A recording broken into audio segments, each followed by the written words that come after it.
All right, guys, welcome back to the Pocket Mads channel. It's Maddie here, and guess what? The next set coming to Pokemon Pocket has been officially announced. B3A, aka Paradox Drive is what it's called. The trailer came out this morning, and with it, a bunch of really interesting cards. So what we're going to do in today's video is break down all of those cards. We're going to talk about them, talk about the set. I'll give you my opinions about these cards given the context that we have available right now, and then also kind of give my predictions as to what other types of cards we might be seeing in this set.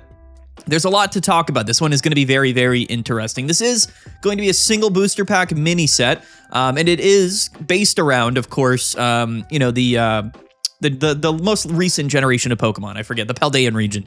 And it has future and ancient Paradox Pokemon. This is something that we've seen in the official TCG, I think years ago at this point, came out. But we're getting it now to Pokemon Pocket, and it's going to be pretty fun. I will say that this set is very comparable to a previous mini set that we got about a year ago called Extra Dimensional Crisis, which was focused around Ultra Beast Pokemon. This, to me, seems fairly comparable to that. But anyway, let's break it all down. Don't forget, by the way, you got to go register for PMPT number 32. It is our tournament upcoming this Saturday, May 23rd at noontime. Definitely go and play. This is going to be the last tournament of the season because PMPT number 33, when we post that for the following weekend, will be the first tournament of this new season because Paradox Drive comes out a week from today.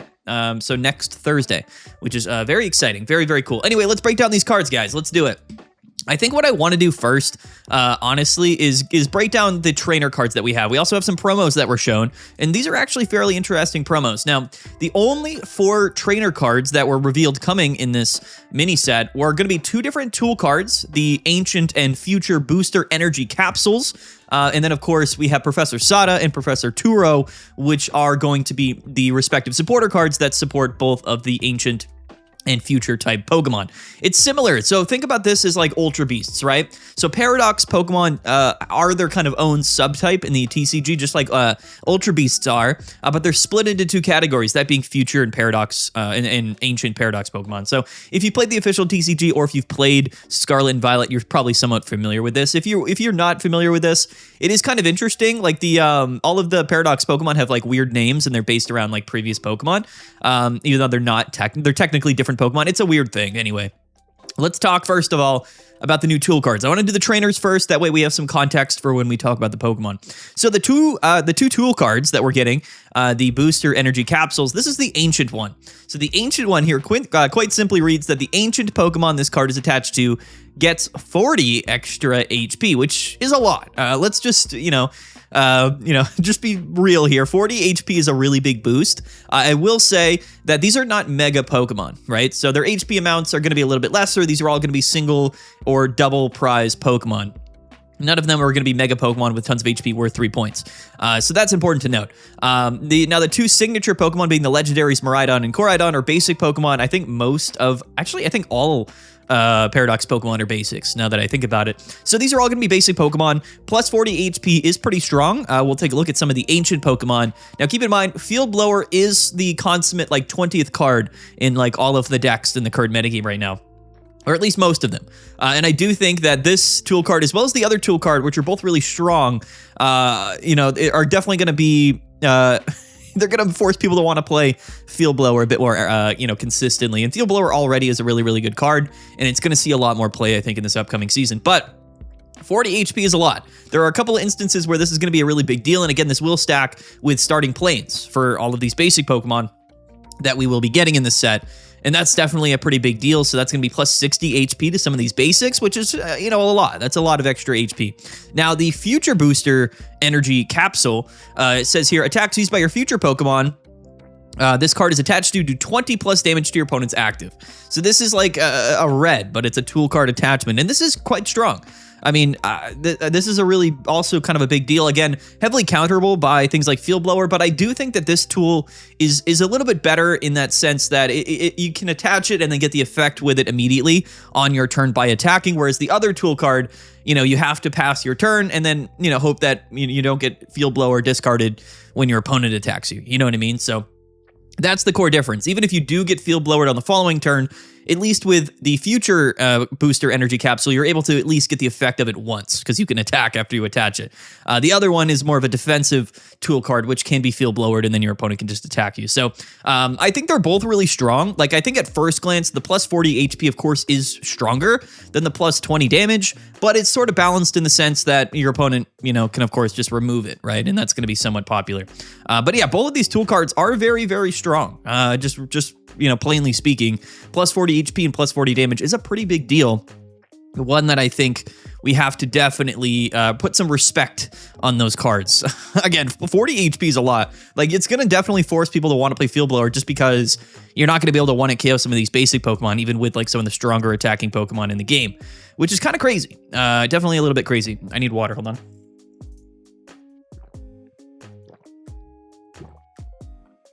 on. Chugging water here in the video. I started the video literally like without drinking water, and then I realized I was really thirsty. I apologize. We're not gonna edit that out. I know you guys love watching me drink water. Anyway, just like we're getting ancient and future tool cards, we're also getting ancient and future supporters. It's probably likely that we might also get stadiums as well. They didn't reveal any other trainer cards, but since we're getting, you know, ancient and future tool cards and supporter cards, probably going to be getting, you know, maybe an item and then also a stadium, like just, you know, by reference of what they're doing. Maybe not. Again, a lot of these Pokemon are going to benefit also from starting planes. So I don't know what the stadiums will be, but also like maybe we just play starting planes anyway because these are all basic Pokemon. But let's get into the supporters. The first one is going to be the ancient supporter, Professor Sada. This reads, attach 3 different types of energy from your discard pile to your ancient Pokemon in any way that you would like. Now, what's you're going to notice about a lot of these cards as we're going to break them down is that the wording is a little bit interesting. Like, it's kind of this weird thing that's been happening recently in Pokemon Pocket where the wording becomes a little bit more complex and a little bit more nuanced. So I'm going to try my best to really define what these cards actually do, because I know whenever new cards come out, the actual wording of the cards sometimes confuses people and there's some debate. I will say I don't think this card is going to ever allow you to attach more than 3 total energies from your discard pile. I think the way that this card works is that it's 3 total energies of different types each, right? So I don't think, and just again, my assumption here is that you're not going to be able to move like 3 fighting energies from your discard pile, and you're not going to be able to move like 3 of each different type of energy in your discard pile. Like, I think it's a hard cap of a total of 3 energies and only 1 of each type. It would, I think, just say any 3 energies if that was the case. I do think that it is going to be sort of a limit there, both for the total amount of energies and the individual types of energy total amounts. So attaching 3 different types of energy from your discard pile to any of your ancient Pokemon any way you like. So it only works for your ancient Pokemon, but for instance, you're going to be able to move like a water, a lightning, and then, you know, like a grass energy or something. And definitely not, my assumption here is that it's not going to be like 3 of the same energy type, or else it wouldn't say 3 different types of energy. We're going to have to wait and see, but that's my assumption. That's how this card reads. That being said, I do think that this is an interesting card. I don't think it's like as good as Lucamine though, even though, you know, of course, Lucamine for Ultra Beasts, because there's no restriction for different types of energy. This is a bit more specific. When we take a look at some of these ancient Pokemon, some of them just aren't really going to utilize this like card. Like, they're not going to be able to utilize this card, but some of them will. And I do think this is a card that's very much meant to combo with some of these new ancient Pokemon. And we'll talk about those Pokemon upcoming. But yeah, a very interesting card. Next up is going to be Turo, which quite simply says shuffle one of your future Pokemon in play into your deck list. Now, this could be from your active spot or your bench. Any future Pokemon that is on your board will now be able to be shuffled back into your deck. Now, it's not scooping it up into your hand, which is effectively worse. It's a worse effect, but it is a way to sort of move Pokemon around. If you lead off with a Pokemon that you don't want to lead off with, or maybe you have a damaged Pokemon that you don't want to get KO'd, you can shuffle that Pokemon back into your deck list. So it's an interesting, it's an interesting card. There's certainly, again, some synergy with some of the future Pokemon in play, but it doesn't feel to me like the most incredible card. But again, I wanted to highlight these trainer cards because they're going to give us the context for when we kind of take a look at the Pokemon. The promos here that were leaked, we're going to go ahead and save those for the end of the video. Let's go ahead and talk about the Pokemon. So the the flagship Pokemon for this booster pack are, of course, going to be Koraidon and Miraidon. Now, what's weird though is like in the TCG, like these are categorized as ancient and future Pokemon, but I don't know in Scarlet and Violet if these were actually categorized as Paradox Pokemon. Maybe they were. I don't know. I haven't played Scarlet and Violet in a while, but fundamentally speaking, even though these aren't technically Paradox Pokemon, Koraidon is like the mascot for the ancient Pokemon, and Miraidon is the mascot for like the future Paradox Pokemon. And their respective like abilities in the game, like Koraidon put up the sun, and then Miraidon put up electric terrain, and that synergized with the abilities of the Paradox Pokemon. But anyway, let's talk about these two Pokemon. They are basic EX Pokemon, so it's been a while since we've had a set that's really been focused around two prize basics. They used to all be focused around two prize basics before Mega Pokemon came out. If you remember, it was like the legendary Pokemon, and they were basic EXs, and they were really strong. And that was like the core concept of like all of the sets before Mega Pokemon came out. So this is kind of a blast from the past type thing. But anyway, Koraidon. Basic fighting type, 150 HP. Keep in mind, we did just get a bunch of buffs to the fighting archetype, being, of course, Karina and Arena of Antiquity. These will both work with Koraidon. Now, they both have the same ability. They both have this legendary drive ability. Koraidon reads here, once during your turn, when you put this Pokemon from your hand onto your bench, you may switch it with your active Pokemon. And if you do, move all of your energy in play to this Pokemon. So what's weird about Koraidon is that you keep it in your hand, right? So the effect, it has two parts, but they're kind of combined into one effect here in the ability. So when you put this on your bench, you can, if you want, swap it. And if you do swap it, then you can move all of your energy in play to the Pokemon. So it's weird. It's a very strange, again, the wording for these cards is very interesting.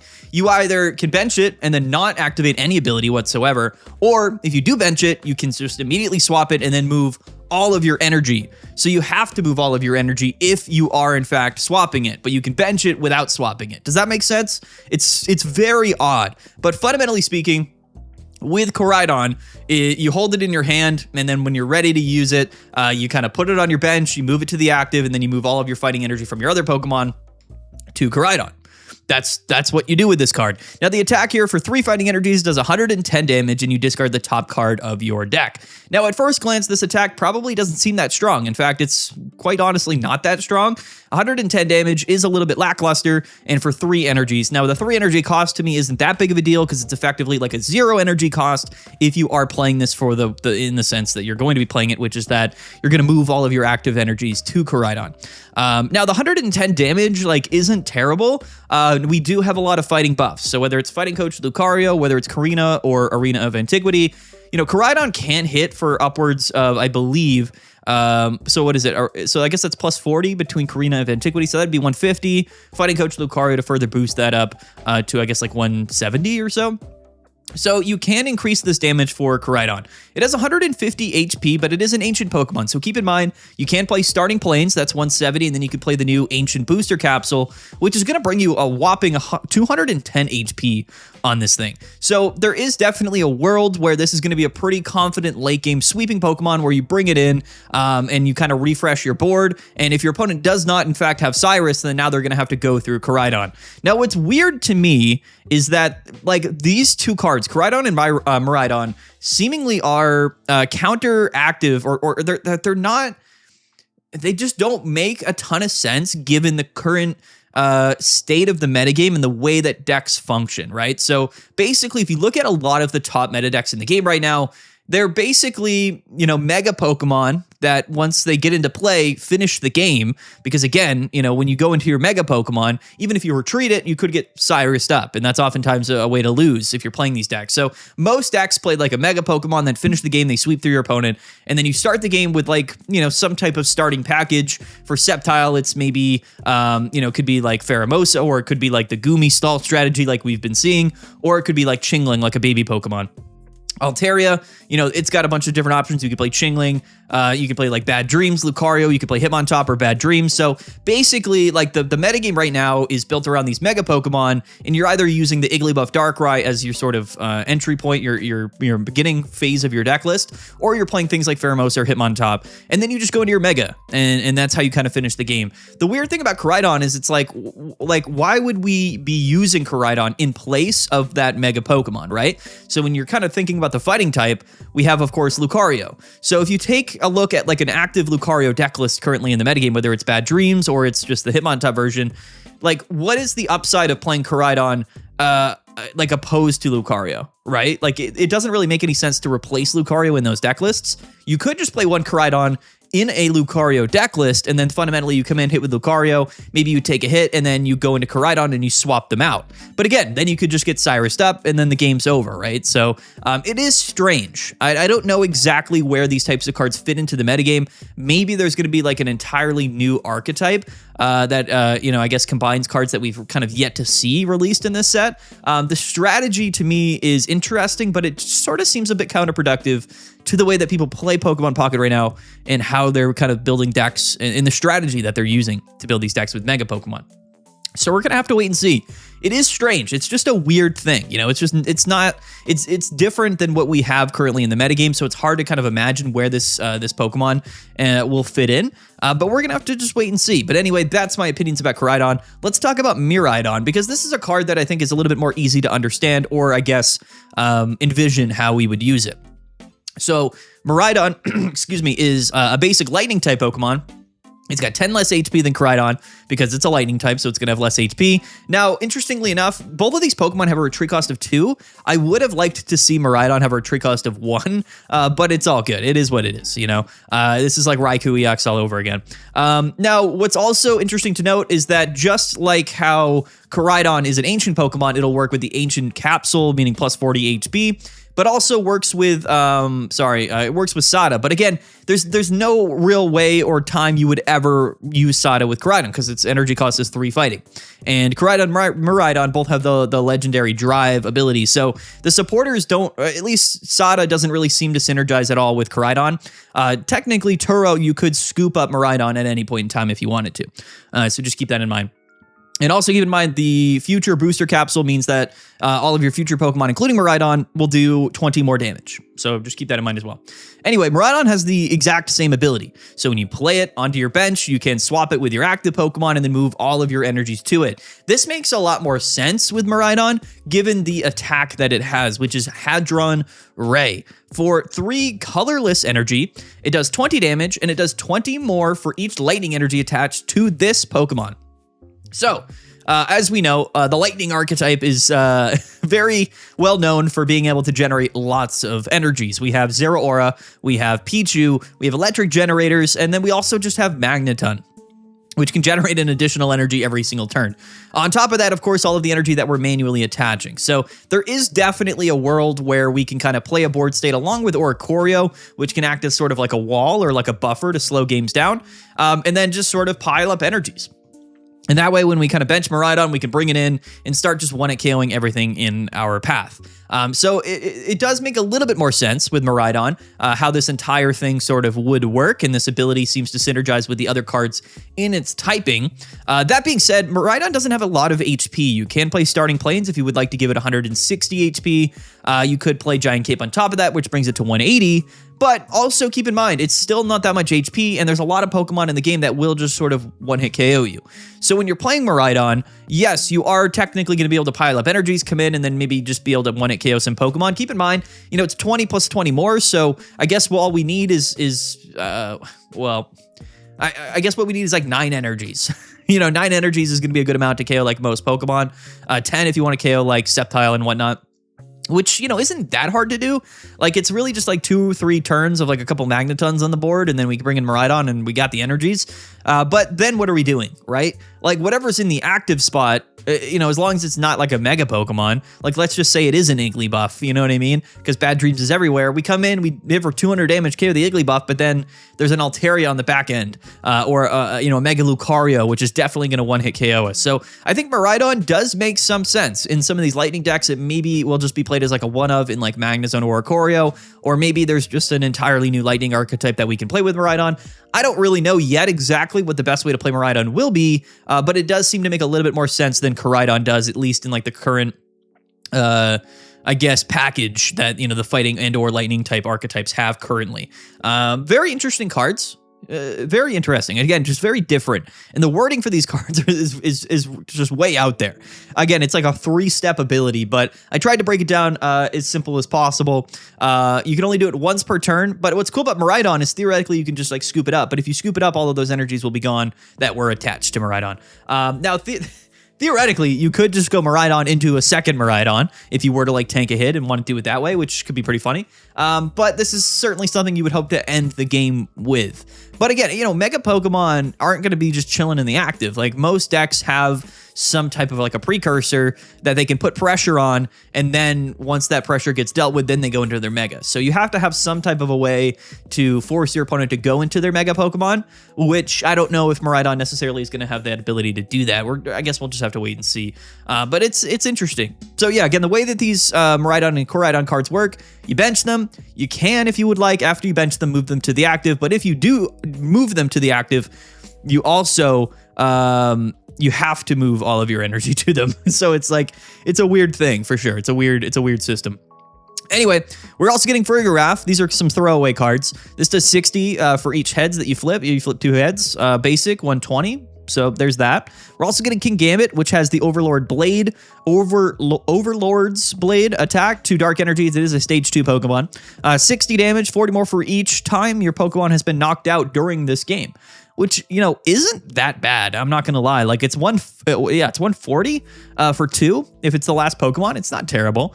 And then Garganacl, which I actually really like this card. This has the Blessed Salt ability. It's a stage 2 fighting Pokemon. It's got the ability Blessed Assault. During Pokemon Checkup, heal 20 damage from each of your Pokemon. This is during Pokemon Checkup, so it's going to be in between turns, both you and your opponent, just like how Flygon is, for example. So it's technically like 20. By the time like you know your turn ends and your opponent's turn ends, it's healing 20 total. So if you have double Garganacl, that's like a total of 40 damage. It's kind of cool. It is kind of a cool card. I don't know if it's like that good, but it is interesting, and it should stack with multiple Garganacls, which is pretty cool. I'm going to drink some more water, by the way. Very thirsty today, if you haven't noticed. Very, very, very thirsty. Is this why you guys tune in to watch me drink water? It's got to be. It's got to be the best part of the videos. All right, let's get into all of the other Pokemon that were highlighted, aside from Miraidon and Koraidon, and then sort of the throwaway, like, you know, normal Pokemon. The first one's going to be Raging Bolt, which is one of the more broken Pokemon of all time, and it is a Dragon-type Pokemon. This card is an absolute doozy. Basic Dragon, 130 HP on this thing, and it is an ancient Pokemon, and it's a basic. So again, you know, you can use the new ancient booster. That's plus 40. That's 170 HP. Then he's starting planes, and all of a sudden, this thing's got 190 HP on a single prize basic Dragon Pokemon with no weakness, which is pretty cool. The attack on this thing is wild. So for 2 water, 2 lightning, and a colorless, that's 5 total energy. Retreat cost of 3, by the way. Discard all energy from this Pokemon and then knock out your opponent's active Pokemon. So it doesn't even deal damage. It just takes a KO for 5 energies. This, to me, is a very clear example of what we would be using Professor Sada for. So you would be able to attach a water, a lightning, and then a third subsequent energy type in one single turn to, of course, Raging Bolt. Now, what's awkward here is that this is not a 1-turn combo because this is a 5 energy attack cost, and 2 are water, 2 are lightning. So either way, it's going to be really awkward. Like, this is a really funny card, but I just don't think this card is going to be that good. I could be wrong. Maybe there's just something in the game. I know we do have Pichus, and I know that we have Mantikes, and there's a lot of water and lightning are famous because there's so many ways to generate those types of energy. So maybe it's easier than I'm giving it credit for, but you do discard all of the energies. So again, it's the same kind of issue that we're having with the other Pokemon, which is like, sure, we can 1-hit KO Mega, but how are we forcing our opponent to even put in their Mega Pokemon, right? Like, you got to have some type of way to put on pressure so that your opponent needs to put their Mega Pokemon in the active so that we can, you know, use this attack to KO it. It is a very interesting card. The art on this card is phenomenal, but a very, very strange card. Something that does seemingly make a lot of sense with Professor Sada, but, you know, it is what it is. Next up is going to be Screentail. This is another non-EX, 70 HP ancient Pokemon. So you get access to all of the other ancient stuff. It's got Shooing Shout. Flip 2 coins, but if both of them are heads, discard your opponent's active Pokemon. Again, kind of a meme card. To be fair, you got to flip 2 coins. You can't play Will, so it's a 50-50, but you have 70 HP, and it's a 2 energy attack cost. I just don't really think Screentail will ever see any play. Next up is Flutter Mane. So aside from Miraidon and Koraidon, they have showcased 2 other EX cards, Flutter Mane and Iron Bundle. Both of these cards are very, very interesting and similar. Flutter Mane is a basic ancient psychic type EX Pokemon. I think the retreat cost was 1. And it's got this attack. So for 70 damage and for 2 psychic energies, you have Spellbinding Start. Now again, you can attach the base, the ancient booster, so that's plus 40, that's 170. You know, it's the same. It's the same thing for all of these ancient Pokemon. You can buff their HP up a little bit. Anyway, again, the wording for these cards, just bear with me here. This card reads: if this is the first time this Pokemon has used this attack after coming into play, during your opponent's next turn, they cannot use any trainer cards from their hand. So yes, this is complete trainer lock. This is going to stop your opponent from playing items, tools, supporters, stadiums, and that's it, I think, but which is crazy. So effectively stopping your opponent from playing any card in their deck other than just a Pokemon. And that's an incredibly strong effect, but it is important to note that this effect is only once, right? And we've seen this wording before in Mimikyu EX. So at the time, Mimikyu was the first time we really saw this wording in Pokemon Pocket, so we weren't sure, but now we do know. So basically, after coming into play, so coming into play means that if you bench this Pokemon, it is now in play, right? So you can only put a Pokemon in play once, unless you have, of course, some way to scoop it up. But this is an ancient Pokemon, not a future Pokemon, so we cannot scoop this up. Now, you can do this more than once if you have multiple Flutter Mane. You can do it once per Flutter Mane. But the first time this Pokemon attacks, basically, just think about it like that. Whenever you're using this Pokemon, the first time you attack with it is full Trainer Lock and 70 damage. Now, I don't think this is that good. I just don't think, like, the effect is incredibly strong. But again, it's only 70 damage, it's 2 psychic energy, and it's 130 HP. So the only way I could really think about playing like a Flutter Mane deck would be, again, if you could somehow scoop it up, which I don't really think you were going to be able to because it's an ancient Pokemon. Or you would play multiple Flutter Mane, and you would play with like Lunala, right? So that you could kind of, you know, we have the stadium, we have... what's it called? What is it called? I forget. It's the is it Fantastical something? No, it was from Fantastical Parade. What's it called? What's that stadium called? Peculiar Plaza is what it's called. Sorry. So you can get free retreat on your psychic Pokemon, and you can kind of move psychic energies between them if you have Lunala EX. That's a kind of a definitely an interesting combo. You could just go like Flutter Mane, get the full trainer lock, go into another Flutter Mane, get another full trainer lock, and then go from there. But again, I don't know. You know, I just don't know if it's worth playing this card, even if the effect is so strong.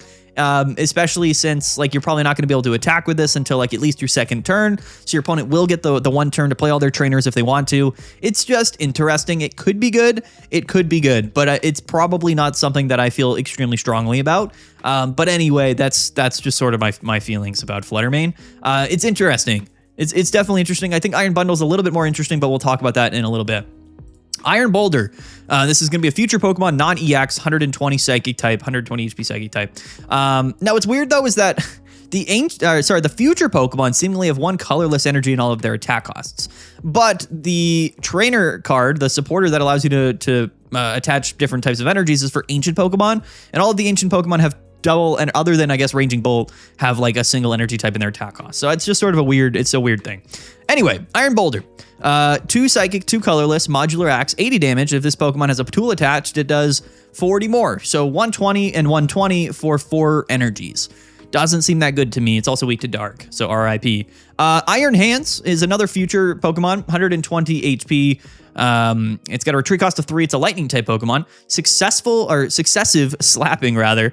2 lightning energy, 1 colorless, 70 damage, flip 2 coins. This attack does 70 damage for each head. It's actually 70x. So also a very bad card. Unfortunately. But anyway, yeah, Flutter Mane's sort of companion here, future companion, is Iron Bundle. Iron Bundle is a water-type basic Pokemon and has a very similar kind of feel to Flutter Mane. So low HP amount, low retreat cost. This is water-type, weak to lightning. Cold Start does 60 damage for 2 water and a colorless. And if this is the first time this Pokemon has used an attack after coming into play, so the same thing as Flutter Mane, it does 20 more damage, so 80, and your opponent's active Pokemon is now paralyzed. So as we know, paralyzed is like a guaranteed just stun for the turn. Your opponent isn't going to be able to do anything unless they evolve and unless they can scoop up. But, you know, if they can't do any of that, or I guess PCL. So, I mean, it's not as concrete as, you know, as we might think it is. it paralyzes. Now, what's cool though with Iron Bundle, and again, I don't really think this is that good either, but theoretically you can scoop this up, so you could reuse Iron Bundle, and you could play things like Vaporeon, right? The washout Vaporeon, if you wanted to shuffle between Iron Bundles and move the energies between them and just kind of continuously paralyze your opponent. Again, lots of PCL in the game, lots of evolving Pokemon. I don't really think Iron Bundle is going to be that good either, but it is interesting to note. So to me, I'm not super high on Flutter Mane and Iron Bundle, at least at the moment, considering, you know, like every card that we've been shown so far. But again, I think it's important to note, and I probably should have mentioned this earlier in the video, is that they've only given us like a handful of cards. And this is going to be an entire booster pack worth of cards, so we just don't have the full context. These definitely seem like combo heavy decks and strategies, and we've yet to see the entire, you know, unfolding sort of process of all of these archetypes, of all of these new strategies. So at first glance, a lot of this stuff just doesn't seem that good given like the current state of the metagame. The trainers, like the tool cards and the supporter cards, are fine. The Pokemon themselves seem a little bit lackluster. Miraidon and Koraidon definitely have potential. I'm not saying that these are bad cards, but Flutter Mane and Iron Bundle just don't really seem that good. And then also all of the non-EX Paradox Pokemon just don't seem good at all. At least the ones that they've showcased so far. They've showcased 4 EX cards. I don't know how many more will come in the mini set. We can probably expect at least like a couple more. Maybe not, actually. Maybe these are the only EXs we get. But there's a lot of Paradox Pokemon that they didn't highlight. So I assume things like Roaring Moon and Iron Treads and all of those other Paradox Pokemon that we've yet to see will be coming in this set, and we'll likely be getting cards. So we'll have to just kind of wait and see what those other cards are. And then as well as trainers, like I said, a tool card for each ancient and future, as well as supporters. Maybe ancient and future Paradox Pokemon will be each getting their own stadium or item cards or something. We don't know. So we're gonna have to just wait and see. I always tell people, you know, when new sets come out, they just don't seem very good because we don't have the context of the entire set, and there's likely other stuff coming that's going to make these cards seem a little bit better. Maybe none of it'll be good. Maybe it'll all be good. We don't really know. We're just gonna have to wait and see. But yeah, definitely very comparable vibes to something like ED Crisis, which released, you know, again about a year ago, which is pretty cool. Now let's talk about some of these promo cards that that are coming during B3A in next season. The first one is the Dunsparce, which is a stage 1 colorless 100 HP Pokemon with the attack Sudden Drilling for 2 colorless energy, 60 damage. If this Pokemon evolved from Dunsparce during this turn, you discard 2 random energies from your opponent's active Pokemon. This is a colorless, so it's pretty flexible. You can also scoop it up with Illiman, or if you, I guess, you know, were able to do it like that. It's an interesting card. I don't think it's that good, but it's, you know, it's not terrible, I suppose. Next up is Ceruledge EX, which I really don't think is very good. I'll be honest with you. Ceruledge here has, one second. Sorry about that, I was getting a call. Ceruledge, 150 HP, Psychic type, stage 1 Pokemon, just like Armarouge. It doesn't have an ability though. It does 80 damage, and then for a Psychic and a colorless, and you discard a random energy from among the energy attached to all Pokemon, both yours and your opponent's. Just like, what is it, Swampert, Mega Swampert? Sometimes you're going to discard your own energies, which is bad. It's also got only an 80 damage attack. I just don't think this promo is very good. That's my own personal opinion. And then we also have Sableye with Jeweled Gift. This is a basic 60 HP Dark type single prize Pokemon. I really like this card. Take a random energy from among any energy type and from your energy zone and attach it to one of your bench Pokemon.